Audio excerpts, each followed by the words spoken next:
want to create a platform which is fun, exciting, and we want to make online shopping a pleasurable experience. And I'm actually on the wrong slide, so I'll use my laptop.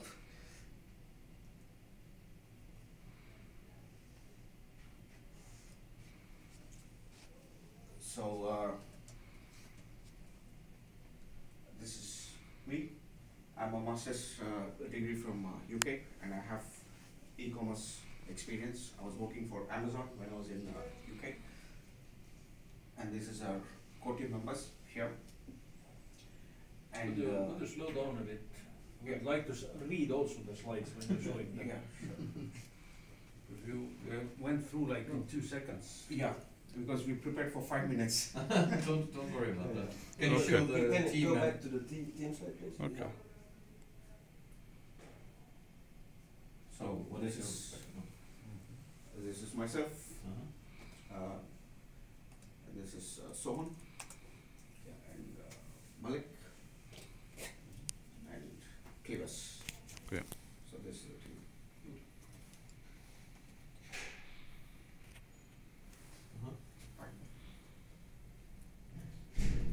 And this is the traction, what we hit. So much is in India, and this is in India and UK. So we started in 2010, my company, and then I was doing R&D for the first 1.5 years. Then we hit a little bit of traction in 2012. In 2013 is when we actually started to make money overseas. So I was selling from Bangalore to USA, South America, Australia. And in 2014, the e-commerce bubble in India started to boom. So I wanted to explore that angle. And in 2015, 16, 17, it actually started to take off. And then we had very, very, very stiff competition from Amazon. And then in 2018, 19, we had a word that Walmart is coming to India. Finally, they arrived, and they bought the biggest e-commerce company in India, and they're competing with Amazon right now. So I didn't want to bet in my own country. So I wanted to use the advantage of price and manufacturing capabilities and sell it in a zone where manufacturing is not feasible and is not cost effective.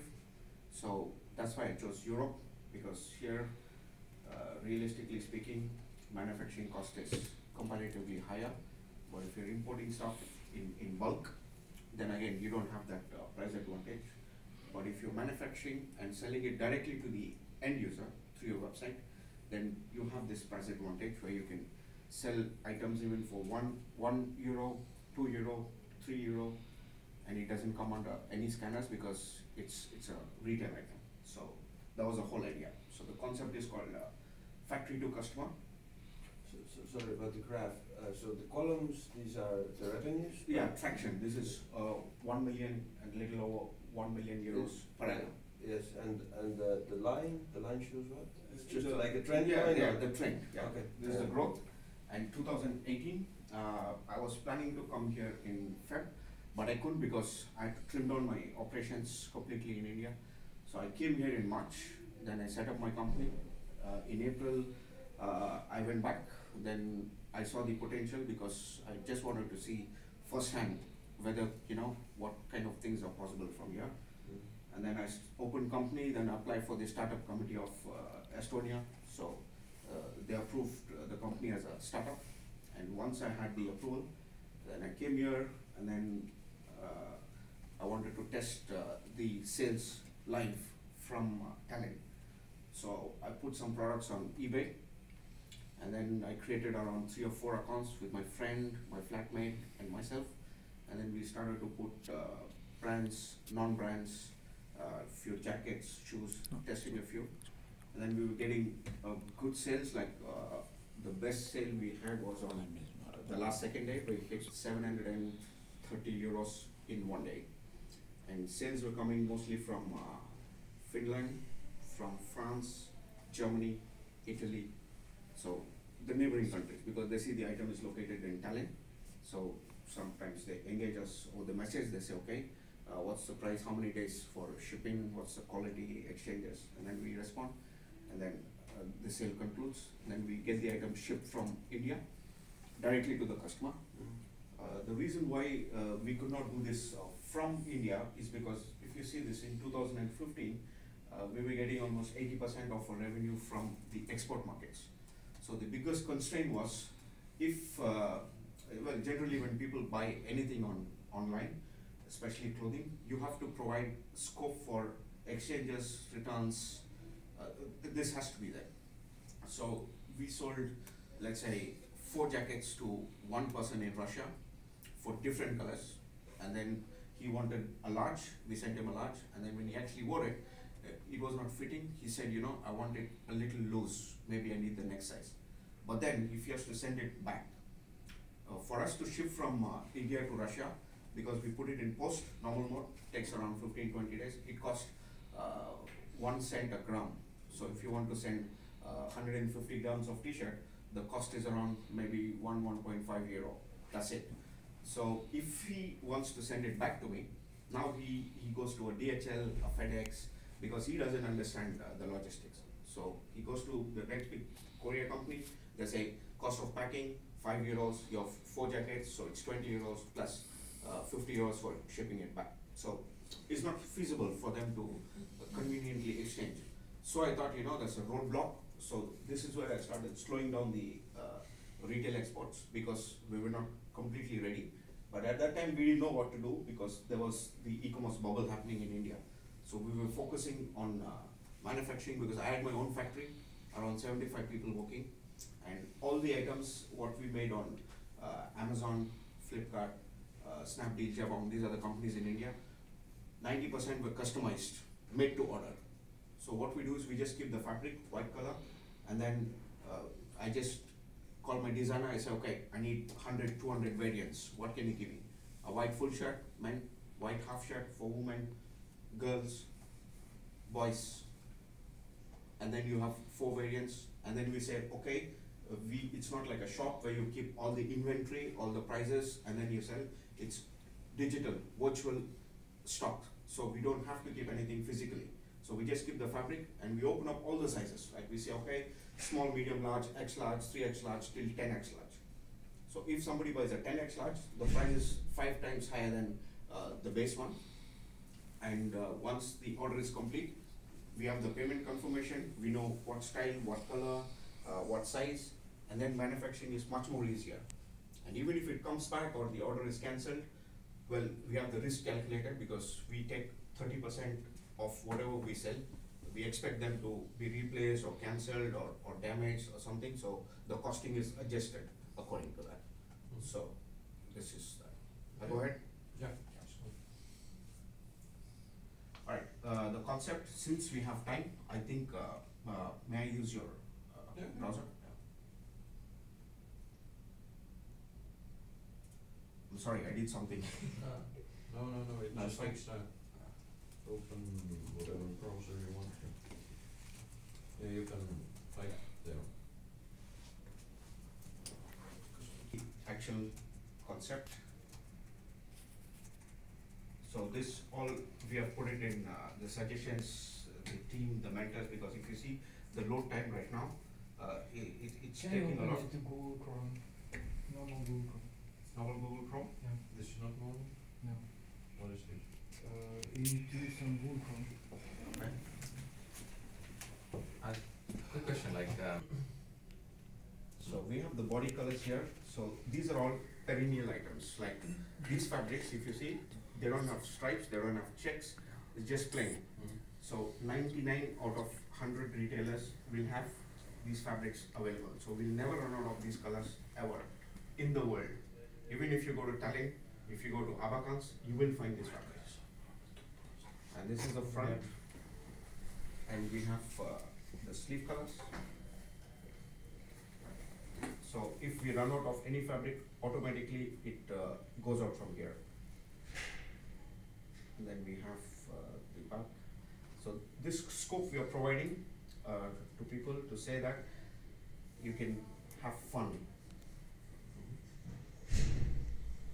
Okay. And once this is done, you can put your text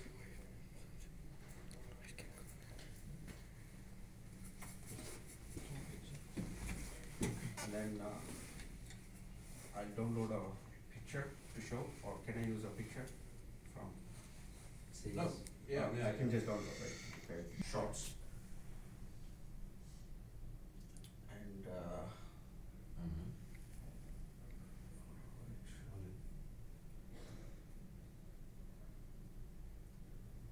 the short-term plan.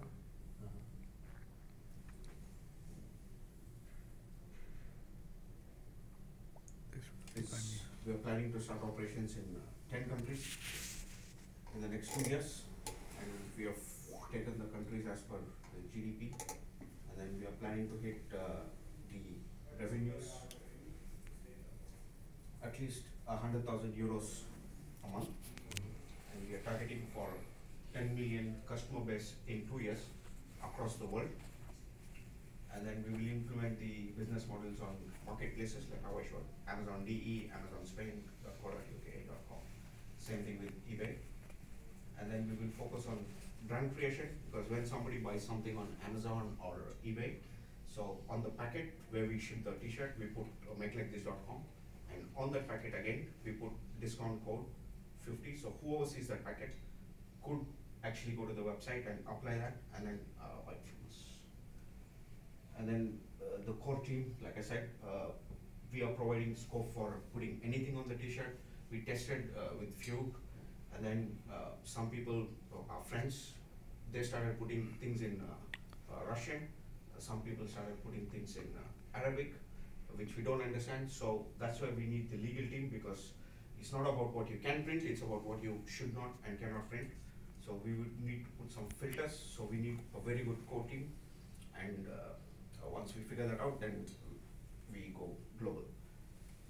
And then the real person, at some point in the customized phase, we will be providing scope for putting an actual person. Someone will give you more information about that. So the kids, the teenagers, they can actually scan themselves. Their image will come in the design atmosphere, and this t-shirt will auto fit on them. The clothes will auto fit on them. Then we'll have a background where the plain background, right now what you're seeing here, you could actually have, let's say, if you put a shorts and a t-shirt, we could say choose a beach background, Miami. And once you put the beach background, let's say the Bahamas Islands, and then you'll be standing.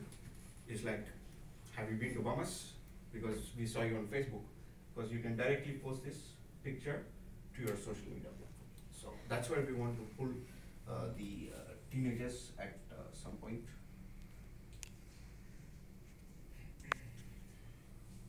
Then the e-commerce overview, generally speaking, the Europe It's clear, I guess. is clear, right? Yeah. Right. And the apparels market Yeah. is the fastest selling item online. And the projections, Okay. we are looking for €1 million revenue in the first year, and we wish to grow 100% from there on. And by the completion of the 8th year, we want to hit a net run rate of €1 billion in revenue per year. Cool. So this is the projections. And then now I hand it over to Soman, the tech.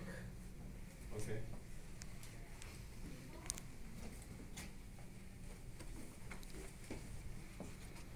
All of you guys will speak or what?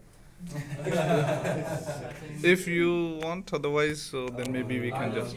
Let's go. We are Very briefly. brief, no so much details.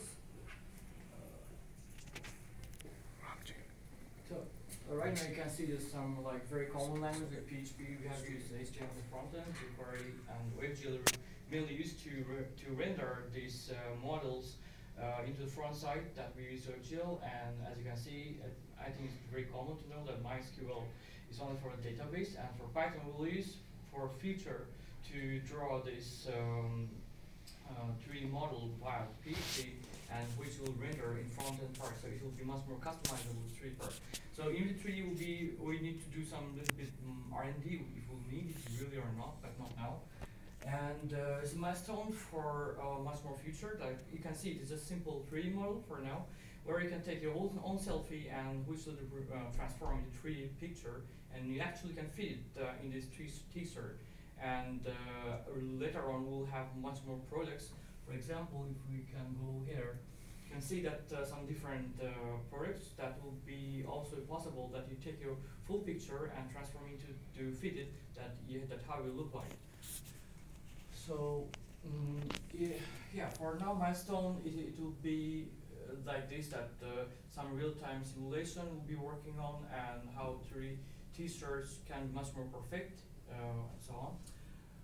By this hardware requirement right now, as I feel that we need one Mac system where we can check the full compatibility of the full platform, and at least for desktop computer with actually NVIDIA graphics card, because we will have like graphics remodeling part where I prefer NVIDIA graphics card, and that's actually more or less I can say about this payment gateway. Right now, MexiCascos, we're using MexiCascos and NetSay.eu. In that MexiCascos actually integrated on the site, and Nets we will integrate soon. And that's from my side. Now I'm handling to